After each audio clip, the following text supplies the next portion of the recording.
We turn our attention back to the Nigeria Economic Summit. It's the second day today. It will go on. And we're joined now by Shola David Bora, who is the CEO, Stanbic IBTC Holdings. Morning, and thank you for coming on today. Good morning. Thank you for having me. Well, yes, the Vice President was in the session yesterday. But, you know, I've just been thinking, do you think that the fact that there isn't any Minister for National Planning is going to have any bearing whatsoever on some of the proceedings as it goes on? Not really. We have been working very actively with the Executive Secretary of the National Planning Commission. And we believe that when the Minister comes on board, that there would be a seamless flow in terms of some of the recommendations that will come out of the summit and the milestones that we will be looking to follow through on. What do you think will make this summit different from the previous ones in terms of implementing the recommendations that are at the end of the day? Oh, a number of things. First of all, we are engaging very actively with the legislation. We have a session today where we would be talking, on a round table with the members of the National Assembly.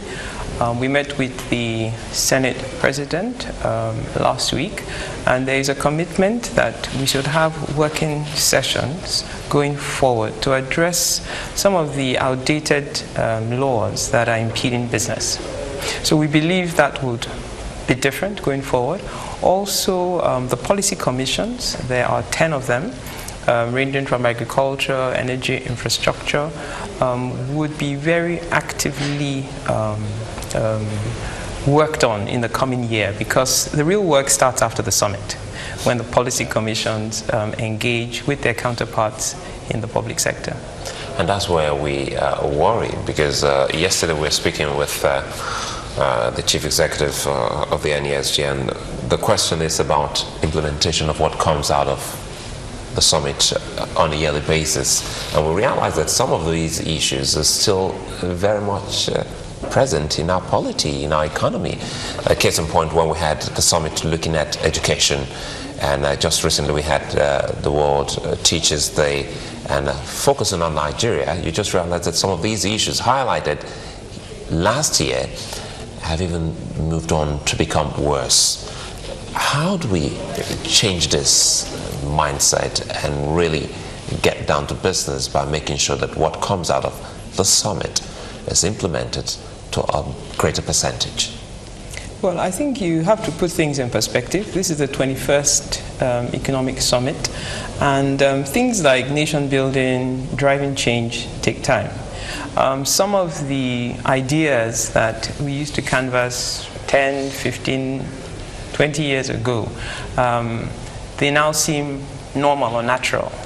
But 20 years ago, talking about privatization, it was a difficult, unheard thing. I think the other challenge that we have seen is because there has been a change in administration. So if you look at the Education Summit, for instance, if you recall in that year, the Education Minister left his position. There was a gap for a while. And we believe that the importance of this summit is the fact that it is the first in the life of this administration. It's the most credible platform by which the public sector and the private sector can come together. And we will very early on, engage the various ministers, when, they actually are appointed, they have been given their portfolios to see how we can drive some of these recommendations. But these things takes time, and I can assure you that we have seen progress over the past 20 years. That synergy is very important between the private and the public sectors, and one wonders if there's been an attempt to have a seamless understanding between both and see what one can learn from the other. For instance, for the government, creating an enabling environment for business to thrive, which ultimately will help solve a whole lot of problems, is very key here. How do you get into understanding this when you speak with those, especially at the National Planning Commission, which is a big partner in this? Oh, definitely. We've been working very closely with the National Planning Commission, and that's the whole reason why we have this platform. You know, this is a forum where people, international visitors, local, private, public sector, DFIs, NGOs come together and debate in a very open, frank, and candid manner. You hear different perspectives. You learn, from subject matter experts. You gain insights. We heard from the VP yesterday, and you actually just get a better understanding of an issue, and hopefully go away better informed, more confident about the economy, and also obtain greater clarity of the things that need to be done to help to move our economy forward. Now, one of the things I heard you talk about is how, there was a gap at some point because there was no minister.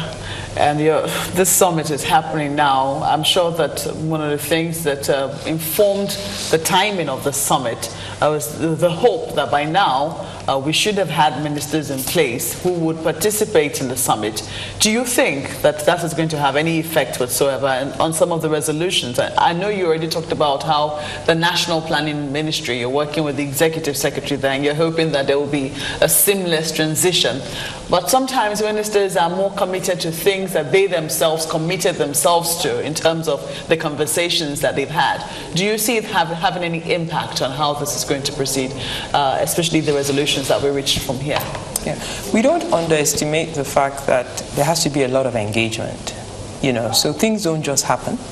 You have to have regular engagement. You have to set aside time to educate, to inform, to also understand what the minister's own agendas and priorities would be. And ultimately, because we're all working for the good of Nigeria, I believe that we will be able to align and ensure that the goals and the objectives that we need to drive the economy forward are mutually acceptable to all parties. But I agree that one doesn't take it for granted. There's work to be done, and it is post this summit that the work begins. And you really do think that by now, was the NESG open that by now ministers would have been able to participate in this? Well, the good news is that the ministers have been screened right now. So we are optimistic that within the next few weeks that we will begin to engage. Okay, now taking the conversation to one critical area which will be happening today, the plenary session with the governors.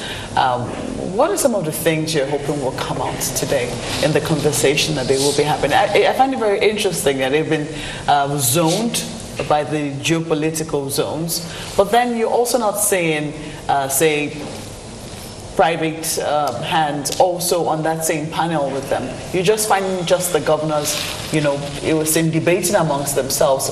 What was the idea behind that? Okay, there will certainly be engagement between the governors and participants, and also private sector members. The idea is to hear from the state governments, to let the state governors also hear from the private sector in terms of what are expectations, because the state governments are a very, very important stakeholder in this economy. There are many sectors of the economy that without their support and buy-in, you actually can't make progress. I take agriculture, for instance. The land is in the state governments. So you have found that just making sure that the state governors buy into the goals and objectives of the NESG. They also participate in the discourse on what we all need to do to move this economy forward. We understand some of the challenges they face, and I think at the end of it all, that collective collaboration is actually what is needed to build a nation. What we have learned over the past 20 years is by excluding key stakeholders, you actually don't make as much progress as you would like to. Which is why this year, we went to great lengths to ensure that the legislation were involved in what we're doing. So it's the same principle with the state governments, and I believe that we would see progress. I was even going to ask what you noticed over the years from the 20th one to the 21st one about the private sector, but now that you've spoken about it, you also did say that the state governments have a very important role to play in our economy. How far away are we from maybe the private sector taking over that very important role in our economy in this country? I believe the private sector has, to some extent. And, you know, because at the end of the day, we are talking about the fact that this economy requires billions of dollars to build infrastructure, you know, to grow the economy. Government revenues will not suffice to address those needs. So there is a funding gap. That funding gap is going to be met by the private sector. And the best way that the private sector can participate is when sectors are opened up. So if you take the telco sector, for instance, 12 years ago, that sector was opened up for private sector participation so that funding could come in. The same with the power sector. It's early days yet, but the fact that now you have private sector owners of the power asset means that those private sector owners can raise capital, equity capital, debt capital, that is needed to rehabilitate, to refurbish, to buy equipment. So it's the funding gap that has necessitated that collaboration. And I believe that there is a lot more that both the public sector and the private sector can do together to ultimately grow the economy. We'll talk about that in a minute, but let me ask you about the funding gap, which that's your forte. Several businesses, SMEs, many of them complain about access to funds. Mm-hmm. We hear them talk about short-term loans, how they need long-term as opposed to short-term loans, because some businesses, if they base their growth on short-term loans, they will crumble. Mm-hmm. What is the biggest challenge? Why can't they have access to long-term funds? Okay, you know, I believe the biggest challenge is making sure that you get the appropriate type of financing for the need. Okay, so if you are going into agriculture, for instance, you actually need patient money. Okay, you need equity money. I mean, Stanbic IBTC is involved in all financial markets. You know, we're a full-service financial institution. You know, so we raise equity, you know, in capital markets, debt. We're also in the money markets, fixed income, you know, and the entire spectrum. In the pension industry, for instance, you have 5 trillion naira that has accumulated. We are a major player in that sector with over 1 trillion in assets under management. You know, part of the challenge now is finding ways by which those pool of funds can be responsibly channeled to finance infrastructure. Infrastructure is long-term. You know, you need 20-year money to finance infrastructure.